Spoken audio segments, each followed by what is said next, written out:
If you ask any Rangers fan whom is the best and most loved player ever to have played for the club, we reckon that pretty much all of them will give you one name: Les Ferdinand. Yeah. Only joking. Of course, hello and welcome, Mr. Stan Bowles. Yeah, welcome. Yeah. Stan, how does it feel to be spoken about as a footballing legend? To tell you the truth, I never thought of myself as a football legend, but at QPR, it's just. I think why they call me a legend is I used to drink with them in the pub next to QPR and mix with all them type of people, and they never forgot it. You know, you've got to remember, I haven't played for 27 years, and maybe a bit longer now. When did you first realise that you were going to make a living from football? Probably when I got sacked from Manchester City, and I got sacked from Bury, and I went to Crewe, and it was the last chance saloon sort of thing, and the manager Ernie Tagg gave me a contract, and I said to him, I said, "These are not fucking getting paid for this, Eddie." You can't swear on it, can you? And that's how I came to my senses, basically. Do you remember how you felt when you signed pro forms with Man City? Well, I wasn't really interested in football. I mean, I was getting more money running bets across the town for the Quality Street gang in Manchester, and it was only my father pushed me into that. He was proud of it. To me, it was just, you know, it was just money. It was only £7. I think it was £7.50. My mum still got my first wage packet, so it's £7.50, I think it was. Do you remember your debut at City? The debut, yeah. Because it was a Wednesday night in the League Cup game, and it was against Leicester, and I scored 2 goals. That's always stuck in my mind, yeah. Was you nervous as a player, being obviously really young? How old would you be now? No, I would be, I think I was 18 then. I wasn't nervous, no. What stands out ever for highlights at your time at City? Well, there wasn't many, because I only played about 19 games, I think. I'm not sure exactly what it was, but it's about 19. And half the time I was getting suspended. I wasn't turning up for training, you know, because I was working for the Quality Street gang then. At City, it seemed the writing was on the wall after you had a bust up with Malcolm Addison. What happened there? What happened with the bus stop? Well, me and Tommy Coleman, who was a player at City then, was in this club in Manchester, and he come in and started ranting and raving, and a glass was smashed, and it was Tony Coleman who actually hit him. And so I think that was the end of me, really. I shouldn't have been in a nightclub for a start, particularly because of my age. Yeah. What went through your mind when you left Man City? It is rumoured that you considered turning your back on football. Well, I did for about 18 months. Yeah. So I lost 18 months. I wasn't really bothered. It was just a chance. I got back in football by Paul Hens, who was worked for the Manchester Evening News for many years, and he got me a trial at Crewe. So without that, I would never have been back in football. Yeah. And he done me the biggest favour of ever, really. What do you think you would end up doing? I would have been just with them type of people, you know. Yeah. I'm still with them anyway. You later had a brief spell at Bury. How do you summarise that chapter of your life? Disastrous. Bury, when I was at Bury, Colin MacDonald was the manager, and he played for England. He had one eye. And the reason I got sacked from there, because I turned up late in a taxi, and in them days you had to sign a register at Bury. You had to sign in, and if you wasn't spot on time, then they'd take the register away. And I arrived in a cab, and they wouldn't pay for it. So I got back in the cab, and my brother paid for it when I got back to Manchester. And I got sacked from there as well. Next up was just over a year at Crewe. where many people say it's replaced where you gained your enthusiasm for the game. What do you remember about that? Yeah, I would say that. Most definitely, that's where I got the. I was enjoying it. That was the main thing. And Ernie Tagg, my manager,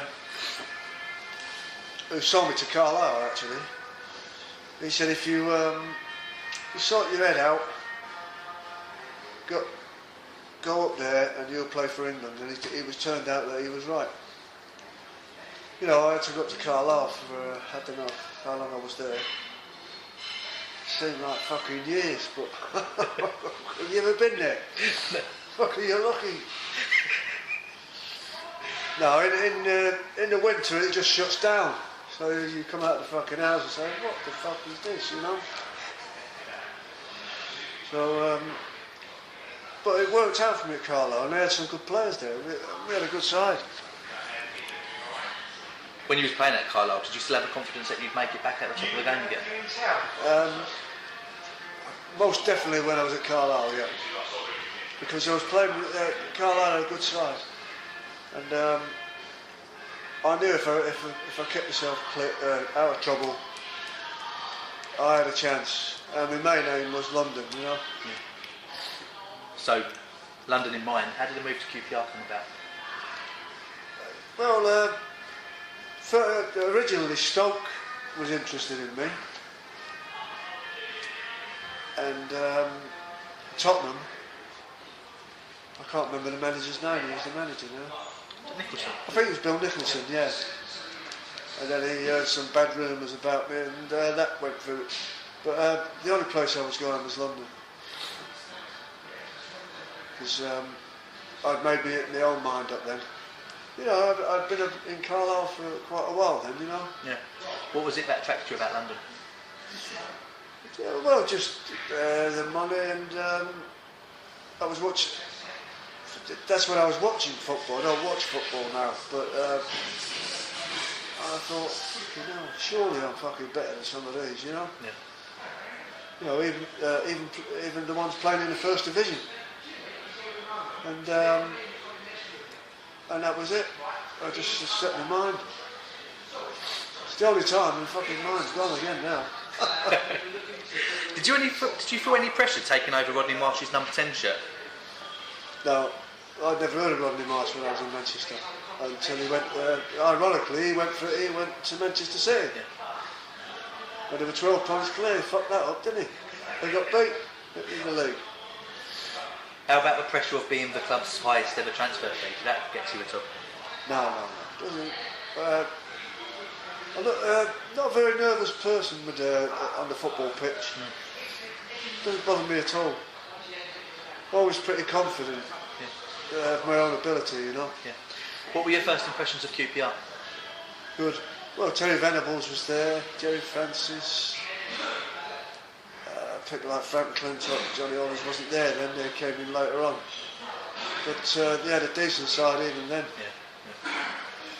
Unfortunately, I only played with Terry a little while because he was sort of getting on a bit, you know what I mean?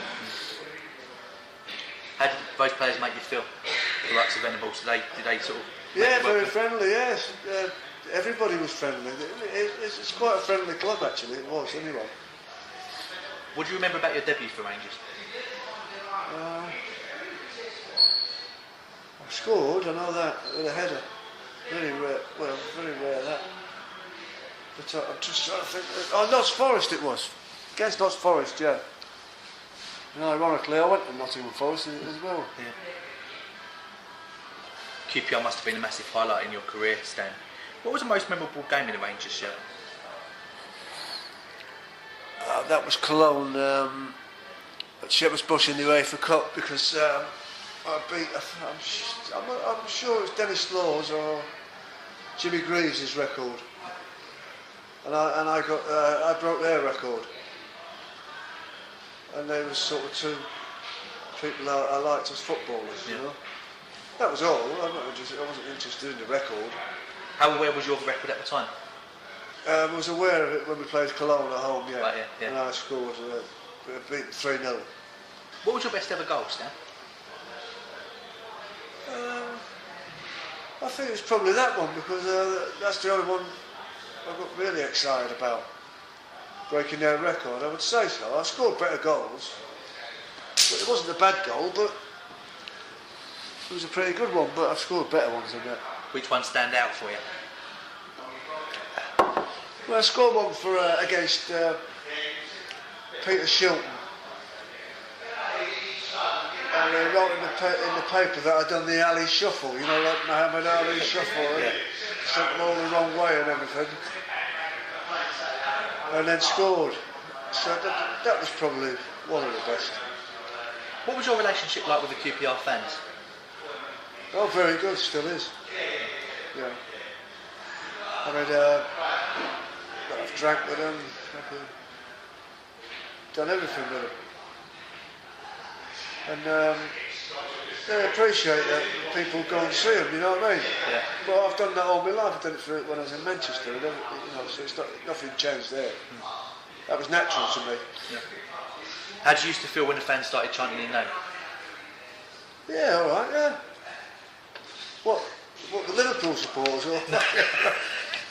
Singing, "Where's your wife gone?" I don't fucking know. The fans were very good to me at QPR. Yeah. They still are. How do you compare the QPR fans with other club supporters? Very good. They've got good. When we was in the first division, the following away from home is absolutely right up there. Unfortunately, I mean, the highest crowd we had was 33,000. But it doesn't even know that now. Yeah. But you know, half of them would go to the away games. Yeah. I mean, I don't know whether you see the game against Charlton the other week where they beat Charlton. Yeah. There's just loads of QPR supporters there. Yeah. Yeah. Well, they'd go anyway. No, it wasn't just there, but just to support. They've been doing it all their lives. Many people will know that you've always liked to bet. Yeah. One famous bet you took on involved you knocking off the newly won FA Cup at Sunderland's Roper Park in front of 45,000 fans. What happened there? Well, it was between. It was two of us actually, Tony Hazel and me. We just had a bet, and he hit it and I hit it, and it actually caused a riot. It was on News at 10. It was the headlines on News at 10. Because it was just after the FA Cup final, and they were playing our last game against us at home, raiding the trophy. So we had the bet. Anyway, it got dented, funny enough. Yeah, that's probably Tony Hazel's kick, not mine. And we beat them 3-0 as well, made it worse. And I was going around to their players, you know, because they beat Leeds in the final.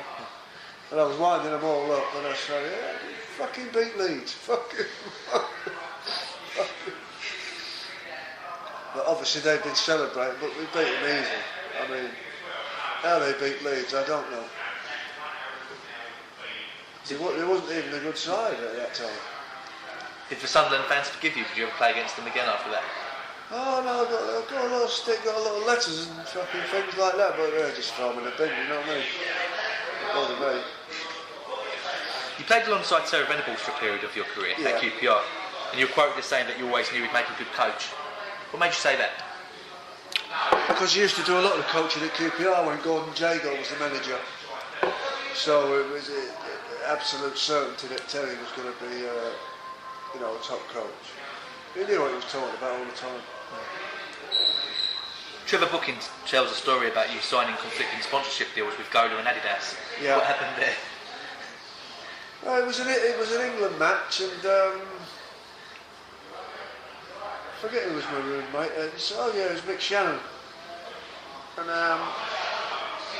I was under contract to Gola, and they used to come round and pay you in the morning, and then I found out that the Adidas man come round in the afternoon.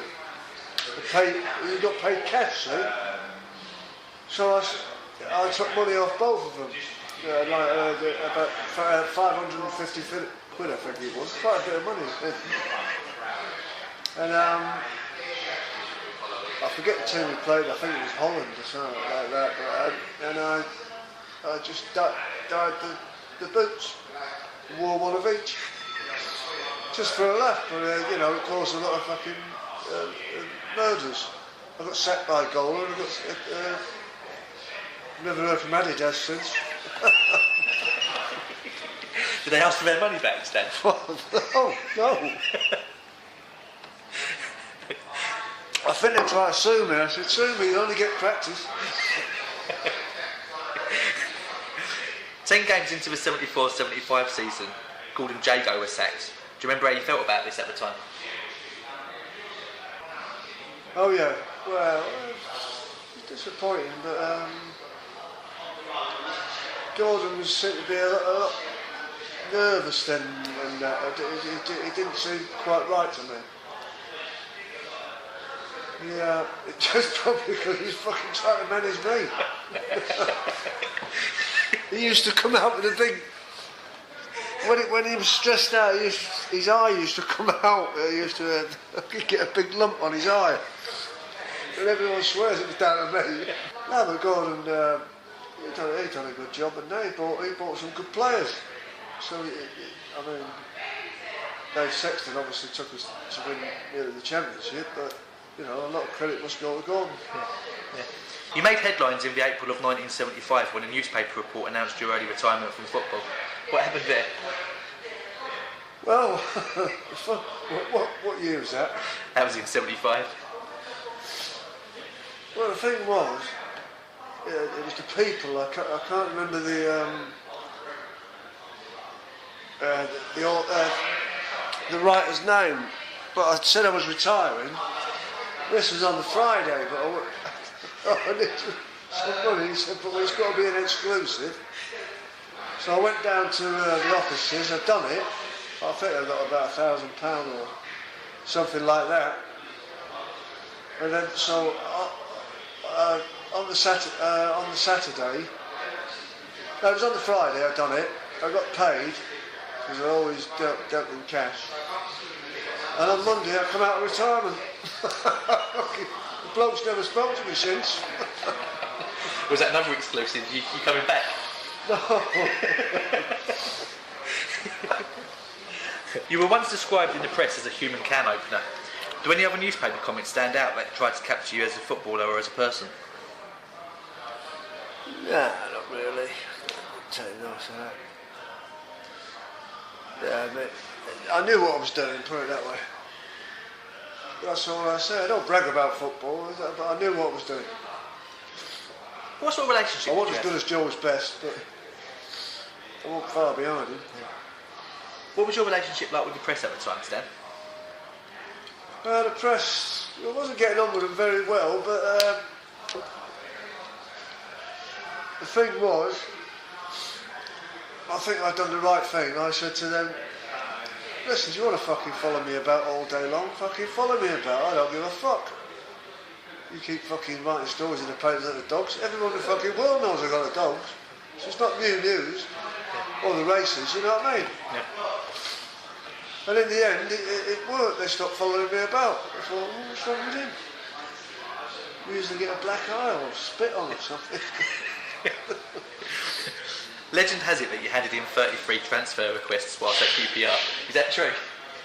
Well, that's what Jim Gregory, my chairman at the time, said, and I said, no, it's 34. When I used to go in and when I needed money, it's always when I needed money. I used to go in there and after a while, you're going to have it, you just pull the drawer out and fucking sling it in there. See you later, Stan. Was any of them genuine? Was there any times when you actually did want to leave the club? Yeah, I was only once, but I would have only gone maybe to one of the Manchester teams, but none of the Manchester teams would have had me then because of the trouble, Yeah. For an attacking player, you managed to pick up your fair share of bookings. What was your relationship like with the match officials? Not very good. But my trouble with the referee was always verbal. It wasn't. I couldn't tackle anybody. I knew that, but I could do the other stuff at the other end. And the referees just he picked on me a little bit. butcher referee. I can't remember his name. Is it Jack someone? But you could talk to him. He'd swear back at you. What modern day footballer do you most compare yourself to? No one really. I suppose I was a bit of a one-off myself in certain ways. You know what I mean? Can't say anybody had my style. Same as I didn't have their style. How much do you think you'd be worth on the transfer market today? A lot of money. Probably be worth, I don't know the prices, I don't know.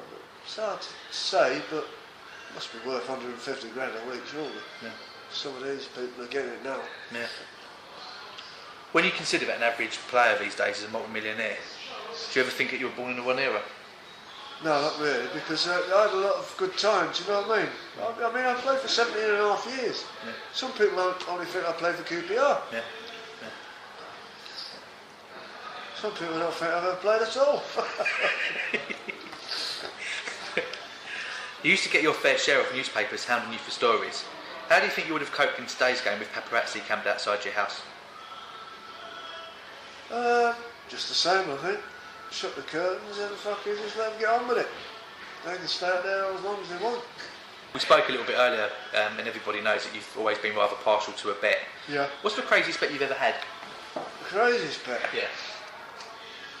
You know, I should never have fucking started betting in the first place. I used to work for a fucking... one and only sort of job. I used to press raincoats in the Jewish part of Manchester. This fucking bloke gave me a tip. I think I had a pound on it or something, and it won at 10 to 1, and that was it. I was hooked. I said, the craziest bet. Yeah, I've had a few of them. They're all losers. That's all I can say. What felt better, Stan? A match-winning goal or a big win at the bookies? No, it's definitely a match-winning goal. Without a doubt. How do you describe the feeling of scoring a goal? Well, a goal, it's just... I can't really explain it. You just get this sort of bit of euphoria. I don't know where... Because normally it don't really bother me. It's just a feeling you get. You can't explain it. Yeah. There's a great picture of you defending a corner at the front post, reading a magazine. Oh, that was at Middlesbrough. Me and Don Shank started reading. Somebody slung a programme on at Middlesbrough. We beat them at Middlesbrough. That was. I just picked it up. I've done it with the Evening Standard and fucking old papers. Rangers come so close in the 75-76 season to winning the title. Yeah. What were your memories from that season? Oh, very good. We beat Liverpool at home 2-0. We scored the goal of the season. Still show that to this day. I think it's 26, 27 passes without Liverpool ever touching the ball, which is unheard of. Yeah. It was in them days anyway. Yeah. Fantastic side, that's the best side QPR's had. And they'll never have a side as good as that again. Who were the best players you played with in that team? Well, we had Terry Venable, not Terry Venable, sorry, Frank McClintock, David Webb, Johnny Hollins, Don Masson. I didn't like Don Masson, but he was a good player, so I used him and he used me. Yeah. Jerry Francis, Dave Thomas, fantastic side, all of them. The following season, obviously, you had a European campaign for finishing so high up in the league the year before. Yeah. What stands out in your memory from that campaign? Well, we got to these sort of quarter-finals, I think. Well, every game at the Bush. We had a fantastic crowd. You had all the top managers was watching us because they knew something had happened with that team. You know, you could see 10 or 12 managers in the, sitting down. That's the thing I remember. I thought, yeah, I mean, West Ham was supposed to be the aristocrats of football. And I said to Jerry Francis, one day, we were drawing at half time 0-0, we was absolutely slaughtering him. And I said about that Trevor Brooking. I said he drops his shoulder and crosses the ball to the near post. Is that it? I said in fucking Manchester he get fucking booed off the park. Fucking when I was at Man City you had to entertain the crowd. Now it's the crowds of football, what the fuck? You turn it in. Obviously, you ended up getting knocked out in Greece, didn't you? It was AK Athens. Yeah, that's right. Yeah. And that was quite a volatile crowd. What do you remember about that game? Well, it was a volatile crowd, but they played quite well in that game. But we beat them 3-0. They beat us 3-0 over there, and we lost on penalties. And then we would have played Juventus then if we'd have won. Yeah. So it was a bit sad, yeah. But we've done well in Europe. Whilst at QPR, you had a pretty bad injury and you broke your leg. Yeah. What do you remember about that injury?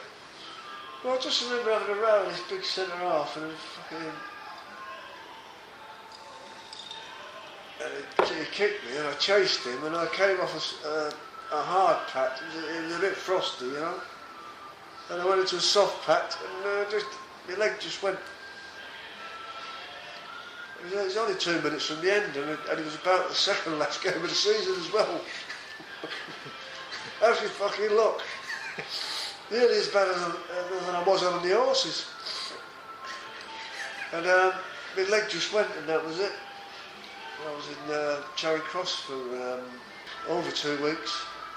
I was in there at the same time as Peter Sellers died there. Peter Sellers was in the next room to me. I must have fucking cursed him and all. Yeah, because my children went in to see him because they liked Inspector Clouseau. And they come out of the bedroom and they said, Dad, that's not Inspector Clouseau. He was obviously ill then, you know. Yeah. But he signed a picture for him anyway. How did the move to Nottingham Forest come about? I just came out of the blue one night, on a rainy night. He rang me up. Chairman, he said, do you want to go? For the European champions, so I said, yeah, well, I'll go and have a word. And drove up to Nottingham on the night time. Secretary took me and that was it. Signed it in the boardroom. How hard a decision was it to leave QPR behind? Very hard, but it was getting bigger money, you know what I mean? Yeah. And I was, I was getting on in age as well. That's the only thing I was thinking of. Yeah. Major mistake, I should have stayed at QPR. It seemed strange that Forest bought you and then played you out of position. Yeah. How did this affect your game? A lot. I used to, I'm all left-footed, but I would always play on the right. And he wanted me to play on the left and give John Robertson the ball all the time, you know? Yeah. And it just didn't work out. We just didn't get on. I mean, when I went there, he thought I was a cock with Brian Clough. How did you react to that? I said I was born and bred in Manchester, so we've started off on the wrong foot anyway. And then I told him, I thought, no, fuck you. I told him I had all these A-levels and everything. And he checked it out. He went berserk, because he now, from being from Manchester, he thinks I'm a bit educated. I went to fucking right rough school. Looking back now, how would you describe your relationship with Clutty? Not very good. He was alright when he was asleep.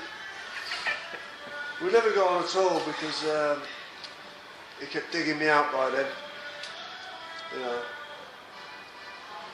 And when I walked out of the European Cup final, that was the end of it. But he just annoyed me so much. I just fucking. There were all the players, John Robertson and Martin O'Neill, people like that. They said, "Well, you're going to lose a medal here. Fuck the medal. Fuck off. Just let me get back where I come from." Did you have any regrets about missing the cup final? Not really. I suppose the European Cup winner's medal. I mean, I may have not played in the final, but I've been on the bench. I would have got a medal, you know. Yeah. I think Gary Mills got mine, but so don't worry. Is it true that at that point you nearly got to move back to QPR? I nearly did, yeah, but then Tommy Docherty was there, wasn't he? I think he put the block on it. Next up was a short spell at Orient. How did that go? Yeah, Orient was alright, yeah. I don't think the fans really liked me that much, to tell you the truth. But it was a good enough club. What made you say that the fans didn't like you? Well, they got a bit spiteful in the end. I don't know why. I think it's because I had such a long time at QPR, you know. I had it even when at the end at Brentford, sort of thing. Yeah. You know, they didn't really like QPR players. I mean, talking of Brentford, I mean, you racked up nearly 80 appearances for Brentford. Yeah. What were your highlights there? Well, yeah. You know, when I first went there, they had a pretty good side. We had Terry Erlock, and he was a good player. Chris Kamara. We had quite a strong side, but we didn't really do anything. I mean, there's a few of us getting on, you know, including myself. I wasn't far away from retirement, you know what I mean? Yeah. What do you remember about your first call up to the national side? Not a lot. I don't think I found out till the night time. I think I was at the races somewhere. That was Portugal. Portugal, yeah. Do you have any regrets about your international career now? Not really, because when I played for England, it was very cliquey. You had all the fucking Derby mob, all the different Liverpool mob, all very cliquey, all stick together. They all got the same fucking pullovers on and all that. Fucking beat me out. Derby had little fucking red, I don't know what they call them, what they put on. Their little emblem. But he had V-neck pullovers and fuck that. How many times did you play for England in the end? 5. 5. 5. And I've got 1 cap left now. Is it true that you gave one of your cats for your dog to sleep in? No, the cat that the dog slept in was my mum's, funny enough. I gave it to my mum, and I went back to Manchester one day, and she had a little shih tzu, and he was fucking sleeping in the cat. But it cost a few quid to have it restored. She said, "Oh, no good to me." Not bloody good to me, she said. With hindsight, if you could have traded your 5 England caps for a really successful Irish or Scottish international career, you know, would you have done that? No, because I'm English. Yeah. I'm not a passionate Englishman, you know. I mean, the story I can tell. When we had a meeting, it was Don Revie's era. Played under Don at Italy. We had a meeting, and Emlyn Hughes, God bless his heart, Don Revie got the money up by 100 quid. So we had a meeting without all the staff there. So Emlyn Hughes said we should all play for nothing, play for the Three Lions. So I chirped up, I said, well, I'll have yours. No one spoke to me for 2 days. That sums that fucking little mob up. You were famously always good mates with George Best. Yeah. What's your favourite memory of Best then? Just having a drink with him and that's all, in Cheney Walk. In the Irish pub, he used to live just round the corner from there, George. Used to see him quite a lot. Best player in the world. Yeah. It was a privilege to be with him. And he was genuinely a nice fella. But unfortunately the drink got on him. Like his goal to me. A lot of people like to compare you and Bestie, both on the field and off the field. Yeah, George was a womaniser. I had no time for fucking birds. I was at the races. I've had 3 wives, though. I've had more wives than him. Meet him there. I have a drink now, more now than I used to do. Yeah. Well, I was always busy. I was in betting shops. And, then it was up to the dogs. There no time for drinking.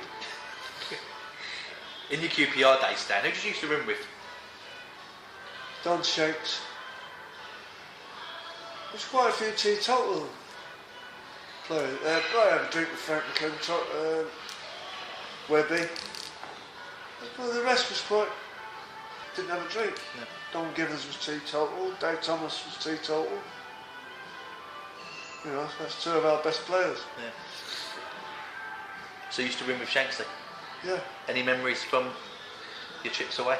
Yeah, only the one when we got arrested in Belgium. That was just after I came back from the bad injury. And Don made out he was having a fit at the bar, and an ambulance was called, and apparently you can't do that in Belgium. Well, they put us in the nick overnight, and then they beat me up, and I wrote a letter of complaint. I've never heard from them yet, anyway. You played with and against some really great players. Who's the best player you ever played with? George Best. I only played with him in like charity games. That was enough for me. Who's been your toughest opponent? I'd say Tommy Smith for Liverpool. We played them one day at Liverpool, and I used to always start on the left and then drift away to the right. And that Tommy Smith come up to me and he said, "If you go past me, I'll fucking break your nose." I said to Dave Thomas, "Yeah, Dave, I fucking feel like starting on that side now." Because I was quite big then, you know. Dave said, "Oh, no problem, go over there." Within 5 minutes, he fucking dislocated his shoulder. Fucking Dave Thomas said, "You fucking bastard." he was the hardest one. Who else stands out as being a tough opponent? In them days? Yeah. No one really, they didn't fucking take any notice. They couldn't do nothing to you, you know what I mean? Yeah. I used to just wind them up, but that Tommy Smith was a bit fearsome. And I knew that he knew a lot of people in, you know, he hang around with the same type of people I hang around with in Manchester with. Yeah. So he's not to be messed with. Who's the best manager you've ever played under? Dave Sexton, really. When he first come to QPR, there was all these Collins out and all that. I thought, what the fuck's this? Fucking hell. But when you listen to him, and it took me a few months to get on with him, but he was the best manager I had, without a doubt. Tommy Docherty. Yeah. When Tommy Docherty joined QPR the second time, he said to me, well, he said to all the players, he had them in the room, you know, one after the other. He said to me, "You can always learn something from me." Now I knew he was a liar, right? I said, "Oh, yeah, I already know how to tell lies." What did he say to that? Well, he fucking dropped me. How did you used to react to getting dropped? You couldn't do a lot about it. He sent me training with the kids. It didn't bother me at the time. No. Well, I more or less finished it, leaving me. At half time when you were losing, how much could the manager say or do to bring about an improvement in the second half? Well, they just explained to you that what was going wrong, but it's like people telling me what to do when you're going on the field. I'd listen to them, I'd just make it up myself. So I wouldn't know. You're asking the wrong person about that. Do you recall any major inspiring speeches or roastings that you got at half time? No, not really. I didn't have many bad games. Legend has it that you used to pop out at half time sometimes to go and place a bet. No, is that true? Sometimes I won't get in the dressing room until about 10 to 3. But not at half time, you couldn't do that. So at 10 to 3, would you have been wearing your kit at that time? Yeah, there was a complaint about it. Because Dave Sexton kept asking where I was and all that, but I was in a betting shop. Sexton had been trying to cover up for me. And then, well, someone shot me in the end, and they found out. I said, Dave, listen, to me, it's like a Sunday league match. It could be 33,000 out there, you know what I mean? I said, fucking put your kit on and away you go. It takes fucking 5 minutes. Is that alright? Anyway, when I can't talk to him. How did you used to get on with Dave? Alright, in the end we became good friends. Went to his house in Brighton loads of times. Yeah. If you was a manager, Stan, what would have been the best way to manage Stan Bowles? Oh, I don't know, that's a fucking hard question. Fucking be impossible. Who is best at it, in terms of man management? I would say Alex Ferguson. Had to be Alex Ferguson. Have you had dealings with Alex? No, I haven't. I've never met him. Huh? But from what I've been told, he's the main man. I don't think he'd be alive today if he managed me. What was the worst thing a manager could do to you in when you were playing? Was it drop you, fine you? Well, fine me as much as they want, because at the end of the day, I was already about fucking in debt for my wages all the time. I never had nothing to come. Famously, in your book, the book that you had out a few years ago, Stan, you spoke about a relationship you had with the QPR chairman, and it sounded like a really interesting relationship. How did you used to get on with? Oh, Jim Gregory, yeah. Well, we was on the same wavelength. You know, I used to ask him for money. Sometimes I'd get it, sometimes I wouldn't. Tell you one story. When he was staying in a health farm, and the secretary said to him, I can't give you £500 unless you get Mr. Gregory to clear it. And I rang him up, and he'd just come out of the solar bath. He said, how did you get this number? I said, well, there you go. He said, for your cheap, put him on, and he gave me the £500. But I knew a bloke who worked there. That's how I knew he was there. He just laughed at it in the end, you know what I mean? Legend had it that you used to be welcomed up to the boardroom and he used to put the money in your pocket. How did that used to work? Yeah, just give me the money. He didn't give a fuck about other directors and all that. He was a one-off. Is it true that you once wore a shirt with a double pocket on it, hoping for a bit more? No. What used to be the toughest away grounds to play at? Yeah, Liverpool and teams, Leeds. You know, Leeds had a good side then. What was the most intimidating? Well, to me, none of them. None of them, really. Not to me, anyway. Yeah. As I said, time and time again, I said, what's the crowd going to do? They can't do nothing. If a bloke runs on a pitch to us, he's 11 against 1. Fucking. How did your teammates used to react going to places like the Old Inn? Oh, some of them would get nervous, yeah. He was a little bit different at Millwall because he had this reputation, you know. Did you ever used to get picked out by the fans for extra stick because of the style of play? Yeah, loads of times, but it didn't bother me. I never took any notice of it at all. What sort of trainer did you used to be? Pretty good.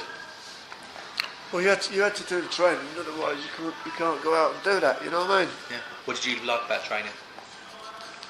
Not a lot, you had to fucking do it. Did you just like the running side of it? No.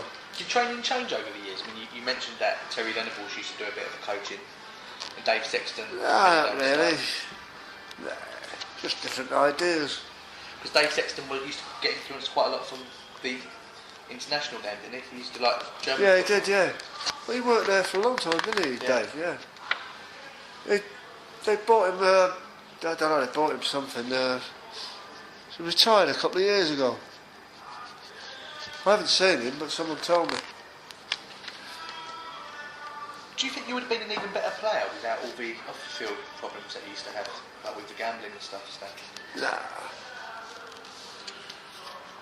That was like a release to me, going on the football pitch. Fucking hell, when I was losing my money, owing gangsters money and all that, fucking better off on the football pitch. You often hear people who gamble say that it's, you know, almost, for people who don't gamble, it's probably quite hard to comprehend it, but losing isn't actually that bad. Sometimes it's a release to lose a bit as well. Can you understand that kind of mentality? Well, yeah, you get immune to it. Yeah. Yeah, I can understand that, yeah. And do you get to a stage where you only remember the wins and you forget the losses? Or, I mean, how does it kind of work? Well, you just, I suppose it's like experience. You get used to losing, so you become immune to it. You went through a So stage. when you win, it's like you started off a fresh start. That's for madness. You went through a stage, Stan, of owning your own dogs as well, didn't you? Yeah, I had some couple of dogs, yeah. How did that work? One was alright, but the other two was not good. How involved was you? Did you ever take them for walks and all that? Nah. Take for walks, fucking it wasn't worth $1. What was the experience like of owning a dog? It's quite an expensive hobby, isn't it? It wasn't in them days, really. Should have used to fucking pay him. Fucking keep the dog. For those teammates that you had who took the game really seriously and, you know, they'd be at the ground hours before they're supposed to be and they're probably trained in, did they used to get frustrated with your style of playing, you know, your lifestyle? Not really, a few rows. I mean, I bit Frank McClunson's ear one day in one row. But, yeah. We had a fight and our fight was scuffling and I bit his fucking ear. He always mentions that, he wouldn't mind me saying that, Frank. What was the row over, can you remember? Yeah, it was just I chipped the ball. He always had a bad neck, Frank, you know, so he used to do these exercises like that and he chipped the ball and it hit him right in the fucking back of the head. And he took great exception to it. What's the strangest request you've ever had from a fan? Oh, I don't know. I've not really had one like that. I know what you're going to say, some sign of tits or something like that. No, I've never heard that. Have you been asked to, you know, be godfather to any of the fans' kids or anything? Well, no, but there's a few people been named after me who are not too happy about it. Who didn't know when they were little babies. How does that feel? Well, it's nice, but nice for the mother, I suppose. What are you calling that from for? What's the best compliment you've ever been paid by an opposing player or fan? Just that you're a good player. You know, some of them used to say that, you know. Even if it was begrudgingly, you know what I mean? That used to mean a lot coming from another professional. Yeah, yeah. How did it feel when you used to get criticised by people who don't actually play the game for a living? I don't listen to them. I don't listen to half the people now talk about it. That's why I don't fucking bother with it. Yeah. You get these writers in the Daily Mirror and the Sun and fucking... They never played fucking football, some of them. Yeah. And they get this fucking writer in the ears and all that. Fuck off. Did you ever fancy going into management yourself, Stan?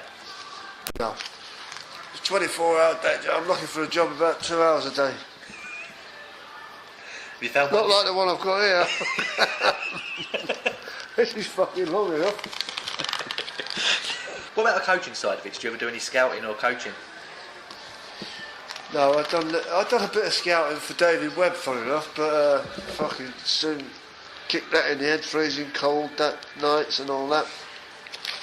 And I've done a bit of coaching for Webby at Brentford with one of the Bents, Marcus, I think. Yeah. Yeah, he didn't do too bad, but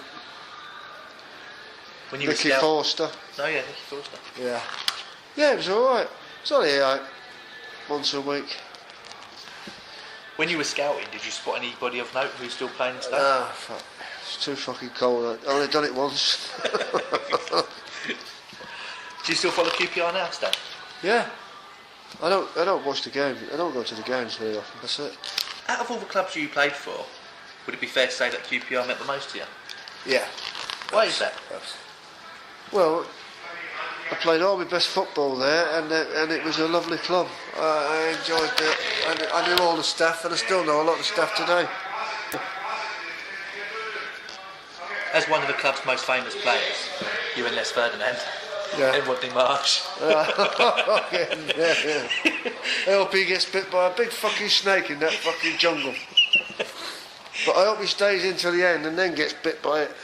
I mean, we was talking off interview earlier. Yeah, I mean, a lot of fans probably don't actually know, but you actually went out to the jungle, didn't you, last year? Yeah, I did. Yeah, I went out as standby to the Versace Hotel earlier. Yeah, got paid for it. How did you find that experience then? It was all right. I was just hoping upon hope I didn't go in, and my plan worked exactly. Other than yourself, who would you say is the best ever player who's played for QPR? I can't say much, can I? We don't really get on. Williams. Right. He was probably the worst player we've ever had. What is it that you don't get on with Rodney about? Is it because you took over the number 10 shirt? Or? No, it's just when he tried to take, Jerry Francis was trying to take over QPR sort of thing, wasn't he? Yeah. Did he fly over from America for your testimonial? Yeah, he did, yeah. Stan, as one of the club's legends, what advice would you give to the current team? Well, they have picked up a little bit since the Italians come. But there's not a lot you can say. They've been struggling for a few years now, you know what I mean? Yeah. With no money. So hopefully when this takeover is done, they'll be able to buy a few players. And, get some players and make it a good side again. Because the crowds are down, really. If you were the club's manager, Stan, and you was given an unlimited transfer budget and you was allowed to sign one player, who would you sign? I'd fuck off with the money. What are you up to these days, Stan?